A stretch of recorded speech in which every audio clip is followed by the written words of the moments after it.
Amigas e amigos, a questão mais decisiva nesta fase da luta em defesa do Brasil para resgatar o país das garras desses abutres golpistas é fazer a correta distinção entre o mundo da realidade, o mundo das coisas concretas e esse mundo da ficção, da subjetividade, onde atua aí a turma do golpe, os vigaristas golpistas, os vendedores de bilhete premiado, os passadores de cheque sem fundo, os pregadores das seitas da Craco-Igrejolândia, os fariseus que nada tem a ver com a religiosidade de verdade do povo, né? A religiosidade que tem como princípio a ética, o respeito, a fraternidade, a solidariedade.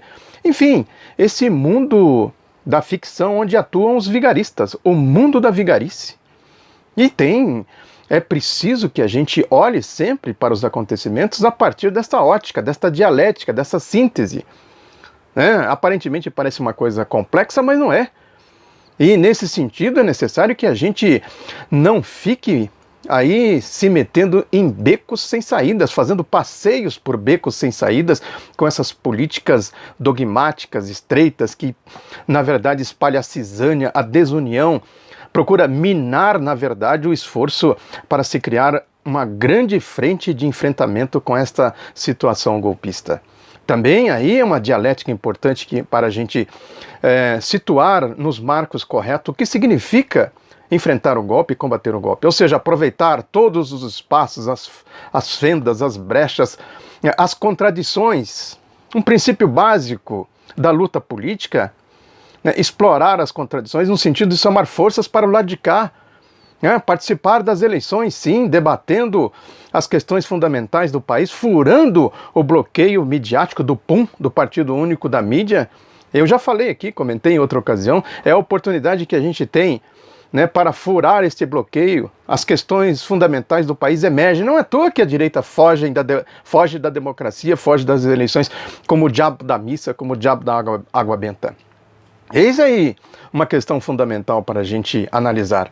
Porque se a gente ficar aqui, nessa política de gueto, fazendo passeios por becos sem saídas, a gente perde o essencial, que é exatamente fazer isso, pegar o mundo da concretude para desmascarar o mundo da ficção, onde eles atuam, onde os vigaristas atuam. Estão aí casos e mais casos que a gente pode pegar como exemplo. Porque essa gente tem um cinismo que, se a gente não ficar aqui constantemente desmascarando eles, eles vão engambelando o máximo de gente possível. É só ver aí os comportamentos aí dessa turma aí do espectro da Operação Lava Jato.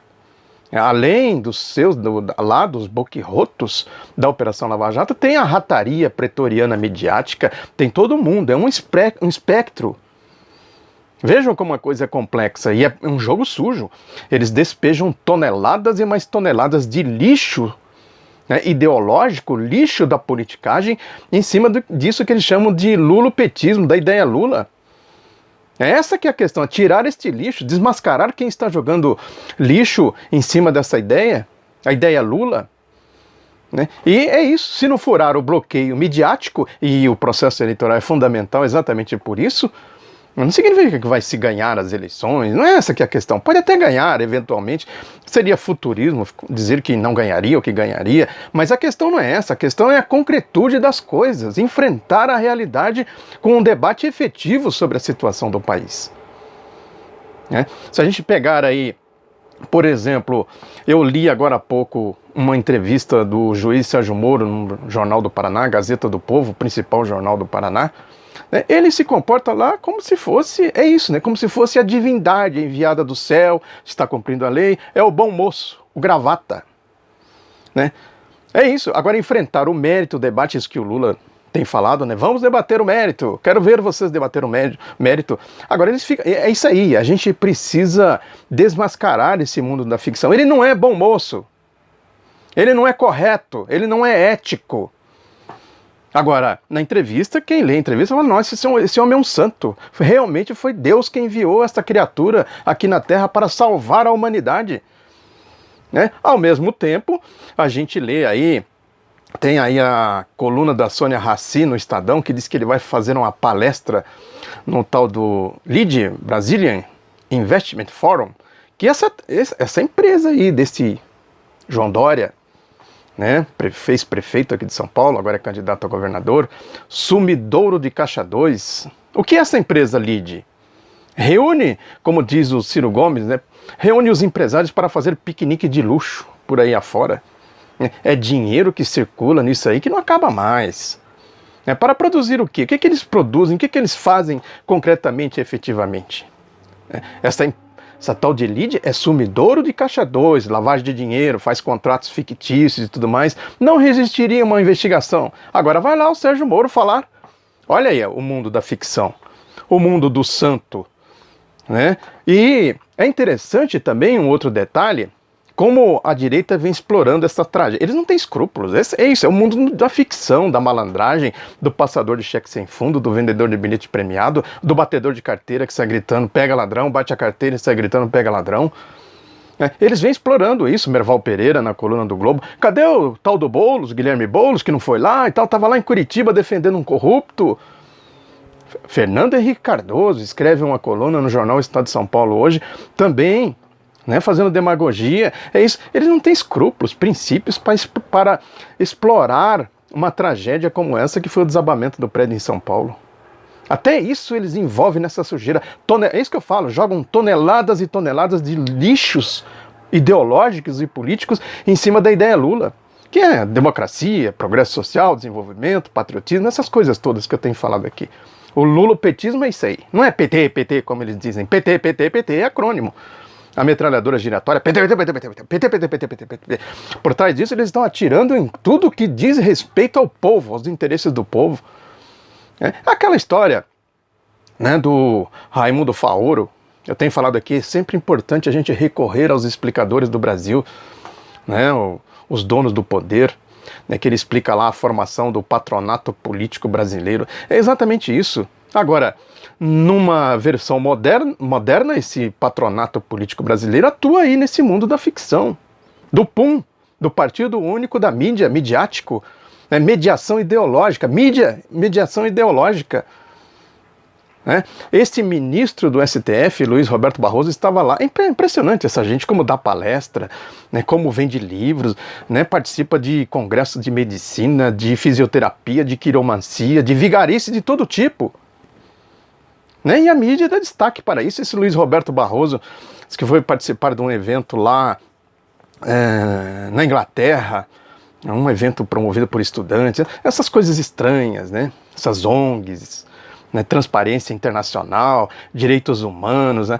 Normalmente tem vigarice por trás disso. E ele vai lá falar exatamente dessa questão do Raimundo Faoro, né? Dizendo que no rol dos desafios, e tem uma matéria aí da BBC Brasil, a serem enfrentados, ele citou a permanência, dependência e onipresença do Estado. Para o ministro, atualmente, qualquer projeto do Brasil depende do Estado, de financiamento do BNDES, da Caixa Econômica e etc. Aí ele vai fazendo toda uma argumentação em cima dessa ideia de que o Estado está presente demais na sociedade brasileira, sem fazer essa distinção, Estado e classe. Qual classe que o Estado está servindo? Vigarice pura, na essência que ele está querendo dizer é o seguinte, é a defesa do projeto golpista, do projeto neoliberal, menos Estado para o povo, mais Estado para esse patronato político brasileiro. Esse é o mundo da ficção, a gente vai lendo as falas dele na matéria, vai vendo que ele mistura as coisas para dizer o seguinte, no fundamental, quando a gente apura tudo, a gente chega a essa conclusão, menos Estado, esse discurso dessa pregação fanática neoliberal. Menos Estado para quem? Estado é isso, é o orçamento público. Se a gente pegar o bolo do orçamento público, a gente vê o Estado ali. Né, como orçamento, como se forma o orçamento, ou seja, quem paga imposto e quem fica com o orçamento, como o orçamento é dividido. É o que vai para a Previdência, para a Saúde Pública, para a Segurança Pública, tudo mais. Esse é o grande problema do país, eu tenho falado aqui. É o mundo da direita, eles querem o Estado assim, reparte o orçamento público na metade, que já é isso, quase metade que vai para eles, sem que eles paguem impostos, tem isso. Quem forma o orçamento é o imposto do povo, e quem fica com o imposto do povo é essa gente aí, essa direita, esses golpistas. E é nesse mundo da ficção que eles ficam fazendo todas as suas malandragens, passando cheque sem fundo, batendo carteira e gritando pega ladrão, vendendo bilhete premiado, enganando trouxas, incautos, com essa história de Operação Lava Jato, por exemplo. Né? É isso. Tem um editorial do Globo hoje que fala da situação da Nicarágua, que eles querem fazer na Nicarágua, que eles já tentaram em outros lugares, que já fizeram em outros lugares, em Honduras, no Paraguai, no Brasil, na Argentina. Está lá a crise estourando na Argentina. Golpe. A partir de cria-se uma situação qualquer no país, aqui no Brasil, criou essa história de corrupção, mensalão, lava-jato, essas farsas.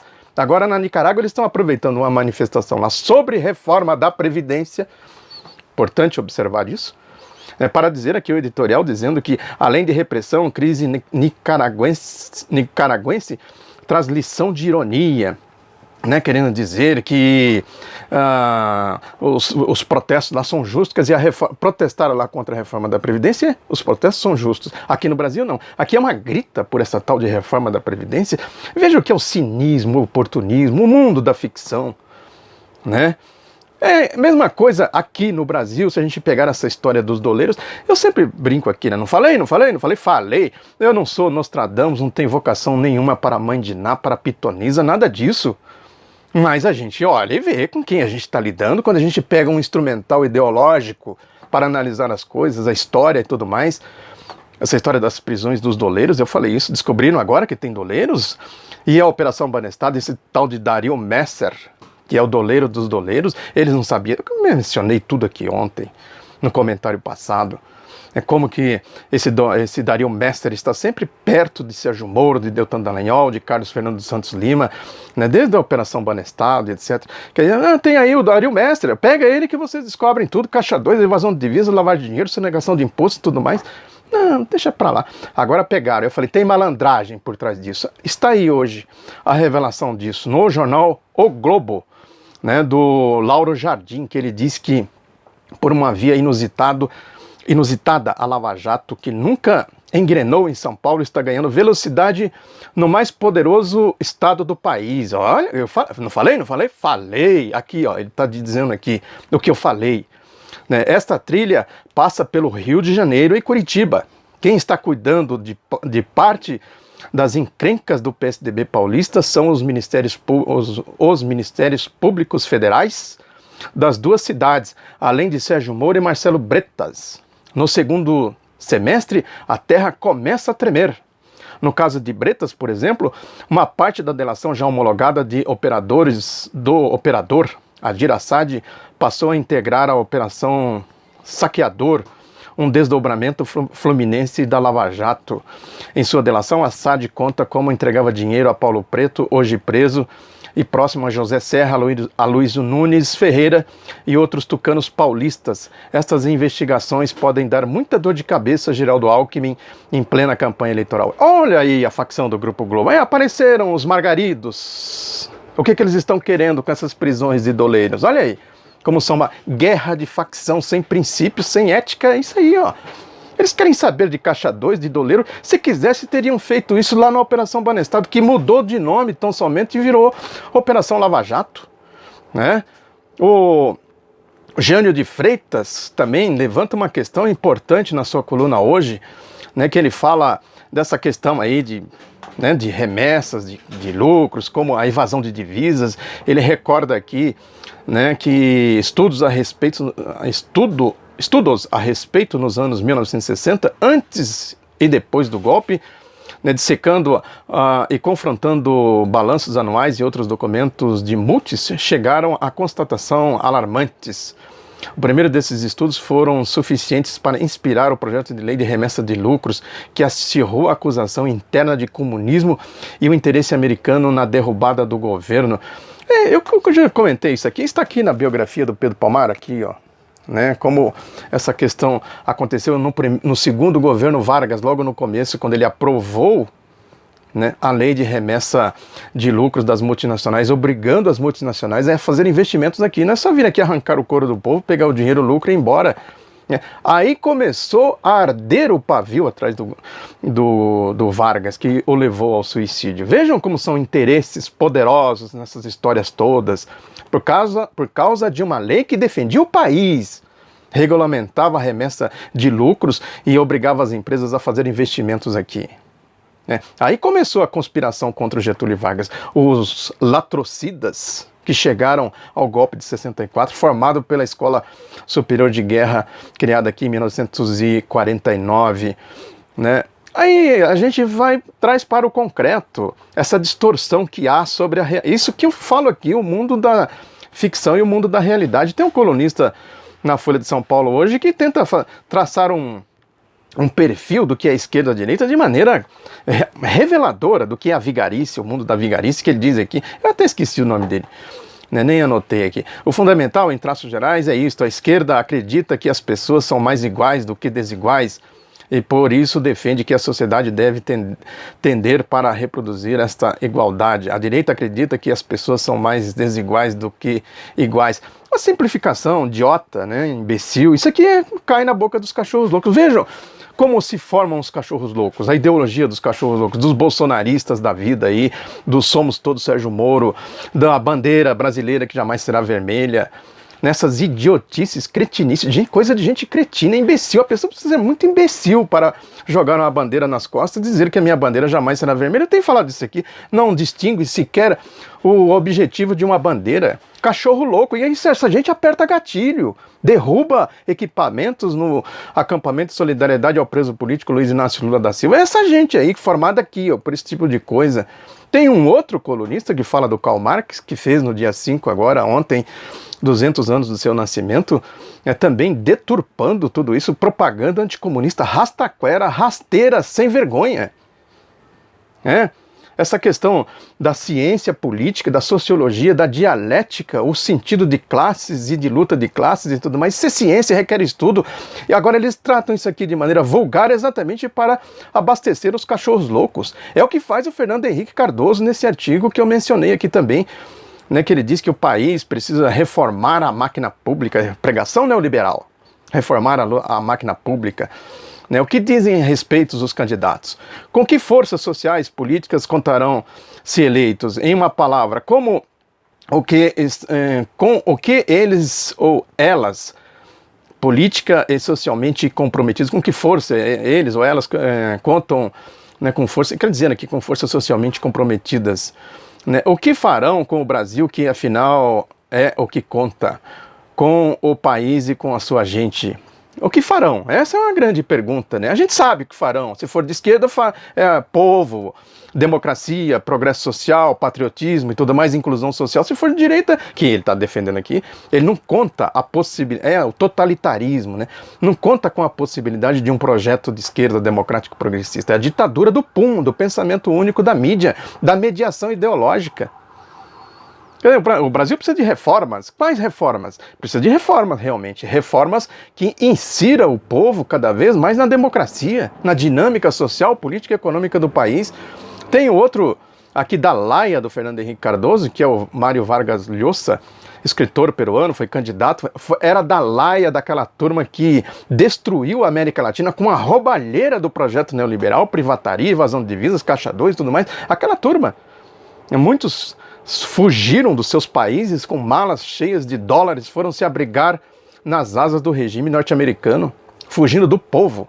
E ele era um dos que foi candidato, o Marcos Vargas Llosa, com esse projeto, escreve no El País, reproduzido pelo boquirroto Deltan Dallagnol, com elogios.